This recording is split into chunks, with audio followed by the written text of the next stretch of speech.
I know what martial arts have done for me. They've taught me integrity, self-control, perseverance, and an indomitable spirit.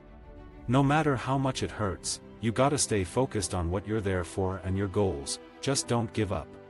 You just have to put in the work. Work really hard, get a good coach and a good gym. You have to have the right mindset to be a champion. Don't make excuses on going to the gym like your ankle is sore or what. I'm a better, well-rounded fighter than people think.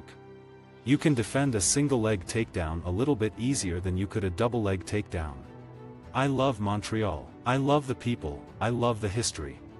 When I was 15, I fought a guy who was 26 and he was 20-0, undefeated. It was a way for my dad to show me that I was better than I thought. I ended up beating the brakes off this 26-year-old guy. After the fight, the announcer asked my opponent how it felt. He answered, "I wonder why I stepped in the ring with that boy." When you're out there in the octagon and you've got thousands of people, millions across the world, either cheering for you to win or cheering for you to get knocked out, the adrenaline is going. So it doesn't hurt while you're out there. Now fast forward to about an hour and a half to 2 hours after the fight. Oh yes, it's pretty painful. Elvis was a 7th degree black belt in karate. My dad knew that he couldn't dance like Elvis or sing like him, but he thought maybe he could try karate, and he fell in love with it. You know, I tore my MCL in the fight with Till. We did an MRI and thankfully nothing else was damaged.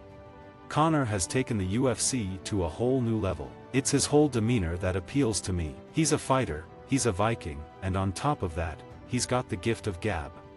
My dad grew up in a little place near Charleston called Monk's Corner.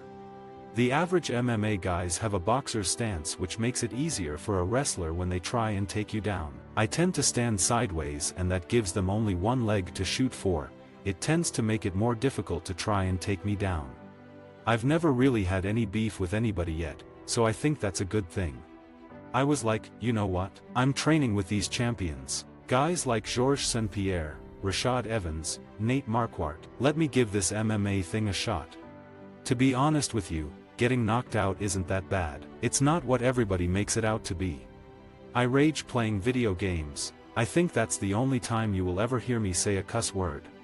I just want to be able to say I fought the best fighters in the world. If you're strong mentally, you can do anything. I'm going to give it my all to get that title, and whether I make it or not, I'll know I've competed with the best, and that's enough for me. Anybody in the division's top 15 I would love to fight. Damian Maia, he's a tough, scary guy. I'm constantly working my wrestling and jiu-jitsu, which is going to make me more confident in the octagon. Constantly moving, from side to side, keeping your opponent guessing. If you stand still long enough, a wrestler is going to shoot for your legs. He's going to see where your legs are at. But, if you keep him constantly guessing, they can't get a bead on those legs. So, constant movement is probably one of the best takedown defenses you could use. In kickboxing, if I walked around at 185 pounds, I fought at 185 pounds. I do respect everybody who I step in the octagon with. Everybody wants to see somebody get knocked out. I'm sorry, but it's the fight game and that's what they want to see. Striking is what I do. Matt Brown did exactly what he said he was going to do. He kicked my butt, but it was a war. I would love to do it again. Matt Brown's a good dude and a great fighter. He's made it up to the top and man, he's a monster. I understand it's part of the sport, part of the game to have people who like you and people who don't. I've been fighting since I was 15 years old, so I've had pretty much everything that could be said to me.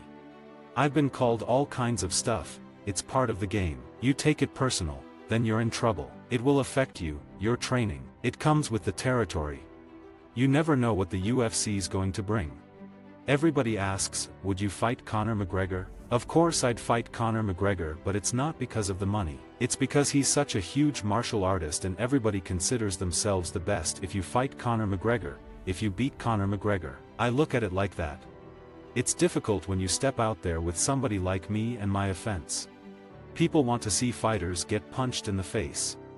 I believed I could knock out Rory MacDonald, Johnny Hendricks, and Jake Ellenberger, and sometimes it happens, sometimes it doesn't, but I know I can knock these guys out. As a fighter, my goal is not to get hit and frustrate my opponent. Once I get you frustrated, then I got you. I try my best not to get hit. I don't like getting hit. I'd fight for free, to be honest with you. I've always been a fan of those guys. My dad was in military school and I have a bunch of buddies that are Marines, and I just kind of want to give back to those guys that gave more than enough for us. You never go into the ring feeling 100%. A lot of people think martial arts are just fighting, but it's character building, too, and I want to give back.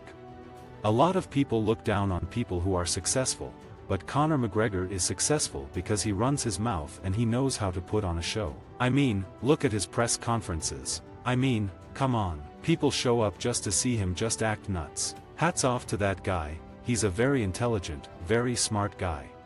After my last fight with Woodley, I ended up hurting my knee, so I was out for almost 6 months. Thank goodness I was blessed with a hard head. A lot of people think you're not the champion until you defend it one time. I spent some time with Anderson Silva and Lyoto Machida when they were training at Black House in California. This was before I was in the UFC. Me coming from a karate and kickboxing background, Anderson Silva was like my idol, and so was Machida, especially with his karate background. Robert Whittaker is definitely a different fighter from when I fought him last. His takedown defense is ridiculous, and his cardio is out there. Like, the guy does not get tired. Visit our website for more quotes, quoting.com.